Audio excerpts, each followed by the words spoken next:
여러분 다니엘서는 별명이 하나 있는데요. 그게 뭐냐면 구약의 요한계시록입니다.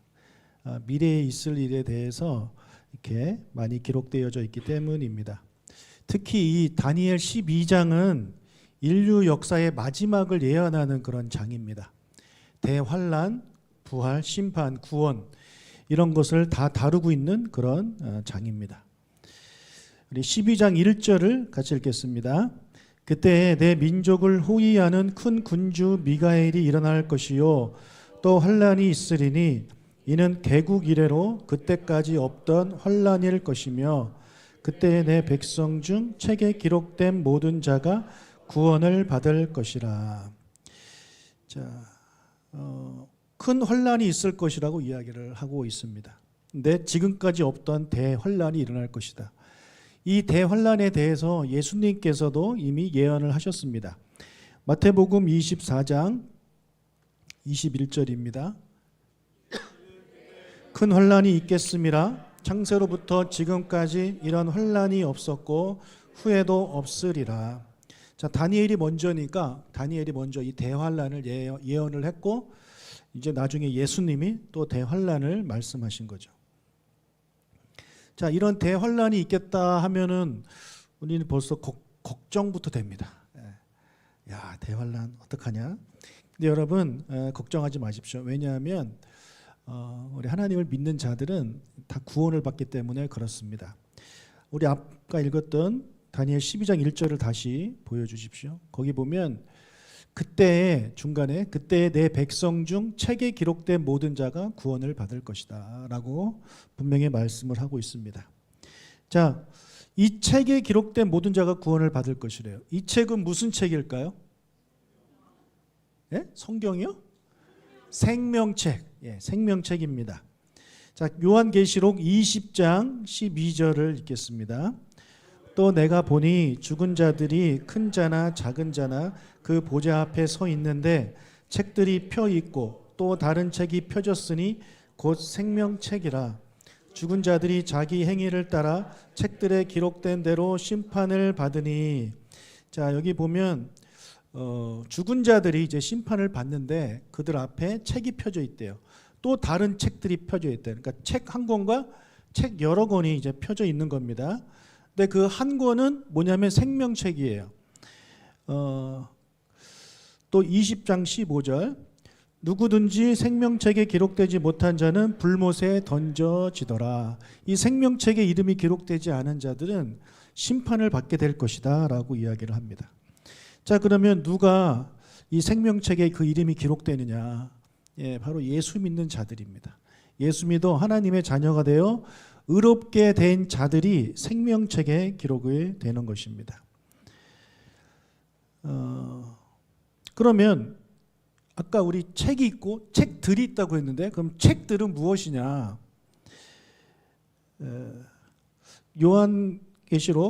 다니엘 7장 10절을 읽겠습니다. 다니엘 7장 10절. 불이 강처럼 흘러 그의 앞에서 나오며 그를 섬기는 자는 천천히요 그 앞에 모셔 선 자는 만만이며 심판을 베푸는데 책들이 펴 놓였더라. 자, 여기 나오는 책들은 심판을 위한 책입니다. 그러니까 생명책에 기록이 된 사람은 이제 생명을 얻고 구원을 얻지만 이 책들에 기록된 사람은 이제 그들은 심판을 받게 되는 것입니다. 근데 여러분 생각을 해보세요. 생명책은 한 권인데 왜 이 심판책은 책들일까요? 예, 여러분 그만큼 구원받는 사람이 적다라는 거죠. 그렇죠? 예, 멸망당할 사람들이 훨씬 많다라는 것을 이것을 통해서 우리가 이제 알 수 있습니다. 자, 그런 심판이 있는데 자, 2절 다니엘 12장 2절을 읽겠습니다. 땅의 티끌 가운데에서 자는 자 중에서 많은 사람이 깨어나 영생을 받는 자도 있겠고 수치를 당하여서 영원히 부끄러움을 당할 자도 있을 것이며. 자, 마지막 때에는요 죽은 자의 부활이 있습니다. 의인은 생명의 부활로, 그다음에 죄인은 심판의 부활로 이제 부활하게 되는데 여기에 나오듯이 자는 자 가운데 많은 사람들이 깨어난다, 부활한다는 얘기입니다. 부활해서 영생을 받을 자도 있을 것이고 또 부활해서 영원히 부끄러움을 당할 자도 있을 것이다. 그래서 생명책에 기록된 사람은 영생을 받을 것이고 심판책에 기록된 사람들은 영원히 부끄러움을 당할 것이다. 즉 심판을 당할 것이다라고 다니엘은 예언을 하고 있습니다. 자, 3절 읽겠습니다. 지혜로운 자는 궁창의 빛과 같이 빛날 것이요 많은 사람을 옳은 대로 돌아오게 한 자는 별과 같이 영원토록 빛나리라. 자, 지혜 있는 자는 궁창의 빛과 같이 빛날 것이라고 이야기를 하고 있습니다. 자, 여기 있는 지혜 있는 자는 누구를 가리킬까요? 생명책에 이름이 기록된 자들을 말합니다. 그들은 지혜 있는 자들입니다. 그들은 어떤 지혜를 소유했습니까? 하나님을 믿는 지혜를 소유한 자들입니다. 그리고 예수를 그리스도로 받아들이는 그런 지혜를 가진 자들입니다. 오직 나의 소망은 하나님께 있다, 예수님께 있다라는 그런 지혜를 가진 사람들이 바로 여기에 있는 지혜 있는 자들입니다. 그래서 멸망을 당할 자들은 이제 심판을 받아서 멸망당하지만 우리 믿는 우리들은요, 얼마 전에 올림픽이 끝났지만 그 시상대와 같다고 이야기를 합니다. 그러니까 우리는 천국 가냐 지옥 가냐 그걸로 이제 쓰는 것이 아니라 상급을 받는 그 자리에 서는 거죠. 우리가 받는 상급이 뭐예요? 여기 써 있죠. 궁창의 빛과 같이 빛나는 그런 상급을 우리가 받게 되는 것입니다. 그런데 또 옆에 보니까 많은 사람을 옳은 대로 돌아오게 한 자는 별과 같이 영원토록 빛나리라. 그러니까 지혜 있는 자는 하늘의 빛과 같이 빛나는데 많은 사람을 옳은 대로 돌아오게 한 자는 별과 같이 영원토록 빛난대요. 뭔가 더 좀 강조되고 있죠. 뭔가 더 좋은 것 같죠. 자, 여기에 나오는 많은 사람을 옳은 대로 인도하는 사람은 누굴까요? 복음을 전하는 자들입니다. 하나님의 말씀을 전하는 자들입니다. 가르치는 자들이고 전도하는 자들이고 선교하는 자들이죠. 그러니까 우리 교회 밖에 있는 사람들, 하나님을 알지 못하는 자들에게 복음을 전하고 전도하고 선교하는 자들이 바로 옳은 대로 인도하는 일을 하는 사람들이에요. 근데 교회 안에도 있습니다. 교회 안에도 그런 사람들이 있어요. 교회는 다니지만 이 진리를 잘 모르는 사람들이 있잖아요. 그렇죠? 그냥 교회만 다니는 사람들이 있잖아요. 그들에게 하나님의 말씀을 전하고 가르치는 그런 교사와 같은 말씀 사역을 하는 사람들도 이제 여기에 포함된다고 생각이 됩니다. 그러니까 여러분, 우리가 세상에 나가서 복음을 전하고 전도하고 예수님을 전하는 것도 해야 되고, 또 교회 안에서도 아직까지 그 복음을 알지 못하는 많은 우리 교인들한테, 또 우리 아이들한테, 학생들, 청년들한테 하나님 말씀을 전하고 가르치고 이런 사역들을 우리가 해야 되는 거죠. 그들에게 주시는 상급이 뭐냐면 별과 같이 영원히 빛나는 그런 상급을 주신다는 것입니다. 저는 우리 모든 성도님들이 지혜 있는 자에서 멈추는 것이 아니라 이 다음 많은 사람을 옳은 대로 돌아오게 한 자가 되시기를 축복합니다. 여러분, 지혜 있는 것만 해도 정말 좋은 거예요. 그렇죠? 여러분, 세상 사람들은 오히려 자기들이 지혜 있다고 생각해요. 그래서 이 예수 믿는 사람들을 오히려 어리석다라고 생각을 합니다. 있지도 않은 신한테 어떻게 그가 너의 구원자가 될 수 있느냐 하면서 우리를 어리석다고 보는데 그렇지 않아요. 여러분들이 지혜로운 자들이에요. 여러분 정말 잘 선택하셨어요. 근데 그 지혜는 여러분이 스스로 깨달은 게 아닙니다. 하나님이 주신 겁니다. 그렇죠? 하나님이 주신 거예요. 하나님이 왜 여러분을 선택하셔서 그 지혜를 주시느냐? 베드로서에 보면 주의 기이한 법을 전하게 하기 위해서 그렇게 하셨다라고 말을 하고 있습니다. 너희는 택한 족속이요 왕 같은 제사장이요, 그렇게 우리를 선택하신 이유가 이 기이한 빛을 세상에 전하기 위해서 우리를 선택하셨다고 이야기를 하고 있어요. 그러니까 우리가 그 지혜, 주님이 주신 지혜를 가지고 예수님을 구주로 선택하는 거에서 멈추지 마시고 이것을 전해서 많은 사람들을 옳은 대로 돌아오게 하는 그런 귀한 일들을 감당하시는 여러분들이 되시길 주님의 이름으로 축복합니다. 아멘. 자, 4절을 읽겠습니다. 다니엘아,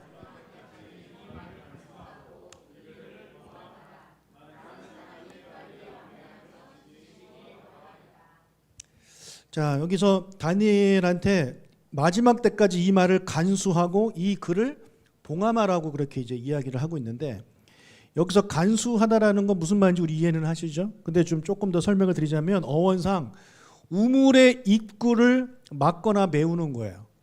그런 의미를 좀 가지고 있어. 또 봉함하는 것은 무언가를 임봉하고 이제 밀폐하는 거죠.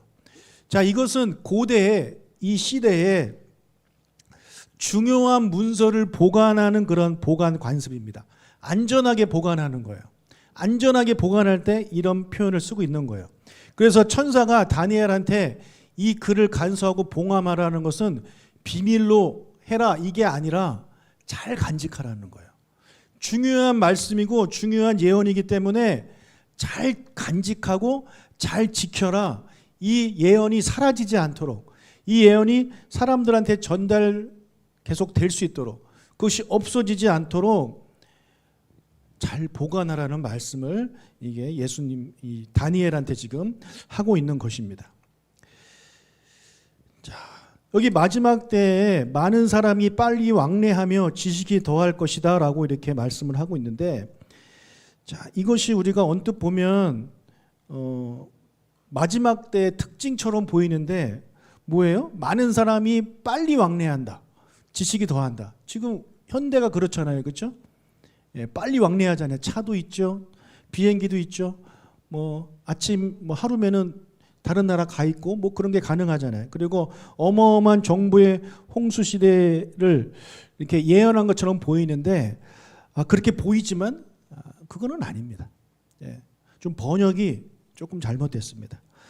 여기 빨리 왕래하며라고 우리 개역개정에 번역이 되어 있는데, 이게 막 빨리 왔다 갔다 하는 게 아니라 사람들이 여행하면서 이리저리 두루 다니는 모습을 나타내는 거예요.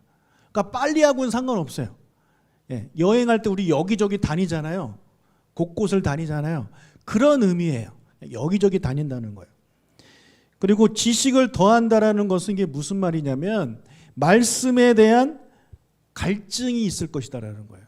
하나님의 말씀에 대한 그런 기가를 느껴서 사람들이 말씀을 사모하게 될 것이다.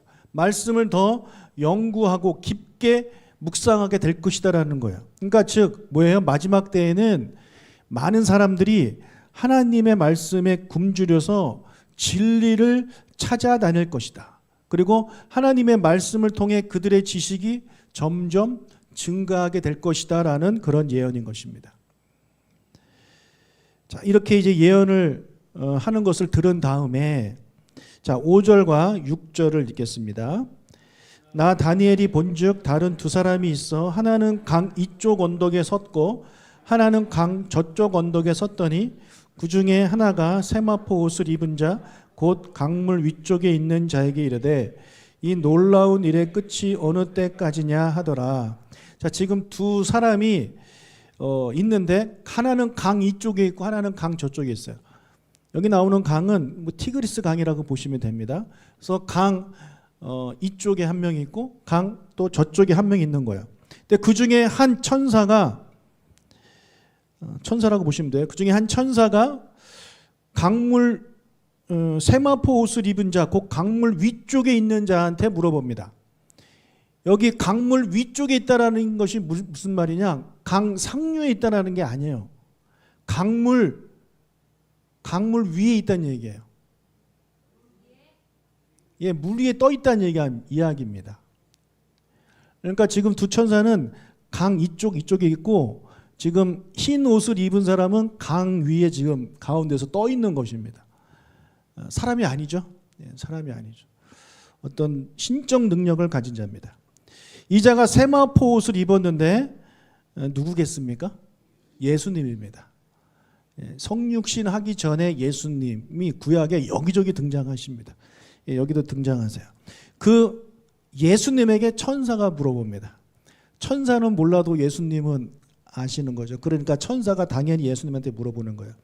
이 놀라운 일의 끝이 어느 때까지입니까? 즉 환란이 언제 끝나냐는 질문이에요. 그래서 우리나라에는 존댓말이 있기 때문에 이 번역 잘못됐어요. 이 놀라운 일의 끝이 어느 때까지냐라고 물어보면 안 돼요. 어느 때까지니까 이렇게 바뀌어야 돼요. 이해가 되시죠? 즉 환란이 언제 끝나냐는 질문을 천사들이 예수님한테 물어보고 있는 겁니다. 예수님이 대답을 하십니다. 7절 내가 들은즉 그 세마포 옷을 입고 강물 위쪽에 있는 자가 자기의 좌우 손을 들어 하늘을 향하여 영원히 살아계시는 이를 가리켜 맹세하여 이르되 반드시 한때 두때 반때를 지나서 성도의 권세가 다 깨지기까지이니 그렇게 되면 이 모든 일이 다 끝나리라. 자, 예수님이 손을 들어 하늘을 향하여 영원히 살아계시는 이 하나님이죠. 하나님을 가리켜 맹세하면서 말을 합니다. 반드시 한때 두때 반때가 지나야 된다. 한때 두때 반때가 지나야 된다. 그때까지 성도의 권세가 다 깨질 것이다. 여기 한때 두때 반때를 다 더하면 몇 대입니까? 3.5대입니다. 3.5대. 3.5대. 3.5대는요. 한때를 1년이라고 본다면 3년 6개월을 말하는 겁니다. 3년 6개월. 이 기간 동안 성도의 권세가 깨질 것이다. 즉 고난을 당할 것이다. 환난을 당할 것이라는 이야기예요. 그러니까 이 기간은 적 그리스도가 재림하기 직전 그 3년 6개월 동안 하나님의 거룩한 백성을 극심히 박해하는 그 기간입니다. 아까 우리 1절에서 나왔던 그 환난이 바로 이때를 말하는 거죠. 사도 요한도 같은 예언을 했습니다. 계시록 11장 2절 성전 밭감 마당은 측량하지 말고 그냥 두라. 이것은 이방인에게 주었은즉 그들이 거룩한 성을 42달 동안 짓밟으니라. 자, 거룩한 성전을 이방인들에게 내어 주었대요. 42개월 동안 짓밟힐 것이라고 예언을 합니다. 42개월을 연으로 하면 몇 년 몇 개월일까요? 3년 6개월입니다. 예. 또 13장 5절 또 짐승이 과장되고 신성 모독을 말하는 입을 받고 또 42달 동안 일할 권세를 받으니라. 또 하나님께서 짐승에게 사탄에게 42개월 동안 일할 권세를 주셨다라고 사도 요한이 예언을 하고 있습니다. 그러니까 이 42개월이 3년 6개월이고 이게 셋대 반이라는 거예요. 그래서 이 3년 6개월은 한정적으로 어둠의 권세가 마음껏 자기의 역량을 과시할 수 있는 그 일시적으로 하나님이 허락하신 시간이에요. 그러니까 이때까지만 이 악한 마귀 사탄 권세가 승리자처럼 막 발버둥 치는 그런 시간입니다. 그래서 이 기간 동안 성도가 고난을 당하게 된다라는 거죠. 자, 이 셋대 반이 정말 말 그대로 3년 6개월이냐? 우리가 그건 알 수는 없어요. 알 수 없어요. 하지만 확실한 거는 뭐냐면 영원할 것처럼 보이는 그 악한 자의 승리의 기간은 반드시 끝난다라는 것입니다.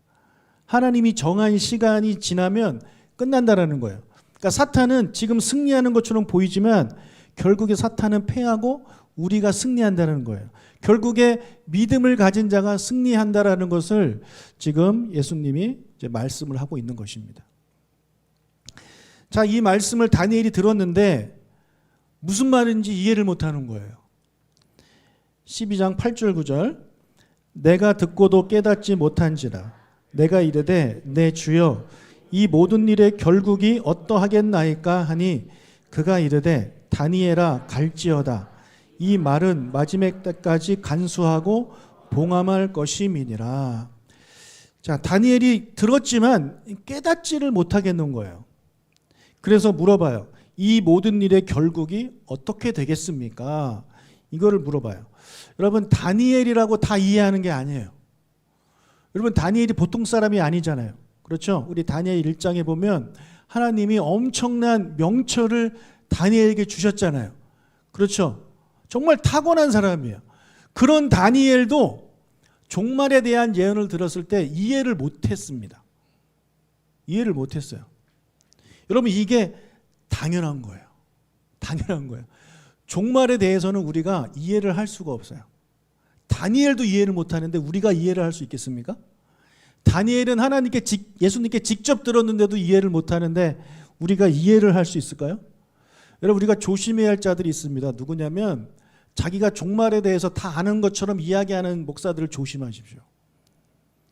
요한계시록 강해하면서 다니엘서 강해하면서 막 이렇게 풀어쓰면서 자기가 모든 그 종말에 대한 모든 정보를 다 갖고 있는 것처럼 그렇게 말하는 자들을 여러분 조심하세요. 그 사람이 아무리 명철해도 다니엘만큼 명철할까요? 여러분 다니엘도 몰라요. 그런데 그 사람이 어떻게 알아요? 우리도 몰라요. 여러분 우리가 종말을 다 이해하면 좋겠지만 이해 못해도 괜찮아요. 중요한 게 아니에요.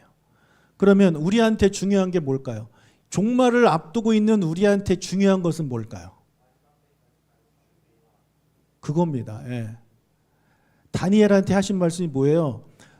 다시 설명해 주지 않아요. 몰라도 된다. 너는 몰라도 된다. 근데 너가 지금 알아야 할 게 있다. 그게 뭐냐면 너는 가야 된다. 너는 가라. 시끄럽다 가라 이게 아니라 너는 가라. 이 가라가 뭐냐면 너의 길을 가라는 거예요. 너의 길을 가라. 너의 길을 가라. 너의 사명의 길을 가라는 거야. 여러분 다니엘에게 주신 사명의 길은 뭡니까? 그는 선지자잖아요. 그렇죠? 하나님이 주신 말씀을 기록하고 잘 간직해서 후대에게 전해주는 것이 그에게 주신 사명의 길이에요. 그것을 여기서는 마지막 때까지 간수하고 봉함하라는 이야기를 하고 있는 것입니다. 그러니까 이 종말의 이야기를 듣고 잘 이해를 못하고 자세히 알고 싶어하는 다니엘한테 예수님이 자세히 설명해 주시는 게 아니라 몰라도 돼. 몰라도 돼. 그냥 여기까지만 알아. 근데 너가 정말 중요한 게 하나 있는데 그게 뭐냐면 너의 길을 가야 돼. 너에게 맡겨주신 하나님이 맡겨주신 그 사명을 너는 감당하면 돼. 그것은 너에게 주신 그 말씀을 잘 기록하고 잘 간직해서 후대들한테 물려주는 것이야. 이것이 너가 정말 신경 써야 되는 가장 중요한 것이다라고 지금 예수님이 다니엘한테 이야기를 해주고 있는 것입니다. 여러분 우리도 종말에 대해서는 사람들이 관심이 많습니다. 종말 여러분 관심 많으시죠? 특히 우리 뭐에 관심이 있냐면 도대체 언제냐. 언제냐. 대환란이 있을 거라고 하는데 대환란을 내가 견딜 수 있을까? 대환란은 얼마나 무서운 것일까? 뭐 자다가 막 꿈도 꾸고 그러지 않나요? 저는 가끔 막 천둥 번개 치고 막 정말 이 세상이 멸망할 것처럼 껌껌해질 때 있어요. 대낮인데 그때 저는 무서워요. 무서웠어요. 옛날 청년 때. 우리 그렇지 않습니까? 뭐 인터넷에서 세상 종말에 대해서 막 이야기하면 우리 겁나잖아요. 근데 우리가 정말 관심 가져야 할 거는 그게 언제냐, 뭐 얼마나 아플 것이냐 이런 걸 관심 가질 게 아니라 우리는 우리의 길을 가는 거예요. 종말을 살아가는 우리에게 주님이 요구하시는 거는 여러분의 길을 가는 겁니다. 여러분에게 맡겨주신 그 사명의 길을 가는 겁니다. 여러분에게 맡겨주신 사명의 길이 무엇입니까? 무엇일까요? 많은 자들을 진리 가운데로 인도하는 자입니다. 그럼 여러분이 저 하늘의 별과 같이 영원히 빛나게 될 것입니다. 예수님이 이 세상을 떠나면서도 우리한테 주신 달란트 비유 1달란트, 2달란트, 5달란트 그게 뭐예요? 복음을 전하라는 거예요. 복음을 전해라. 그러니까 우리에게 주신 사명은 뭐 각자마다 다른 사명이 있지만 공통된 사명은 뭐냐? 주의 말씀을 전하는 거예요. 아직까지 이 사실을 알지 못하고 죽어가는 수많은 그런 어리석고 불쌍한 영혼들에게 하나님의 말씀을 전하는 것입니다. 다니엘이 이 말씀을 적어서 잘 전달했듯이 우리도 이것을 가지고 다른 사람한테 알리는 복음을 전하는 그런 삶을 살아가는 것이 이 종말을 살아가는 우리에게 우리 주님이 요구하시는 것입니다. 여러분 그러니까 종말론에 대해서 막 너무 관심 갖지 마세요. 그렇게 들어도 몰라요. 가르치는 그 사람도 솔직히 몰라요. 여러분 현혹해가지고 뭐 돈 뜯어내려고 할 수도 있고 이상한 소리 할 수도 있어요. 근데 이상하게 그런 게 재밌어요. 그래 안 그래요? 그런 게 재밌죠. 그런 게 재밌어요. 중요하지는 않은데 재밌단 말이에요. 근데 우리는 재미없지만 중요한 거를 우리는 관심을 가져야 되는 거예요. 그게 바로 하나님이 여러분에게 주신 그 사명의 길입니다. 그 사명의 길을 우리 묵묵히 걸어가는 저와 여러분이 되시길 주님의 이름으로 축복합니다. 아멘. 자, 13장 마지막 말씀을 같이 읽겠습니다. 너는 가서 마지막을 기다리라. 이는 내가 평안히 쉬다가 끝날에는 내 몫을 누릴 것임이라. 자, 이게 다니엘한테 주신 예수님의 마지막 말씀이에요. 너는 가서 마지막을 기다리래요. 마지막을 기다리라는 것은 다른 말로 마지막을 준비하라는 말입니다. 여러분, 우리에게도 주시는 말씀이에요. 우리는 가서 우리의 길을 가면서 우리의 사명을 감당하면서 마지막을 준비하면서 기다리는 우리가 되어야 합니다. 그렇게 우리가 하루하루를 우리에게 주신 사명의 길을 묵묵히 걸어갈 때 우리는 평안히 쉬다가 끝날에 우리의 몫을 누리게 될 것입니다. 이런 은혜를 다 경험하는 저와 여러분이 되시길 주님의 이름으로 축복합니다.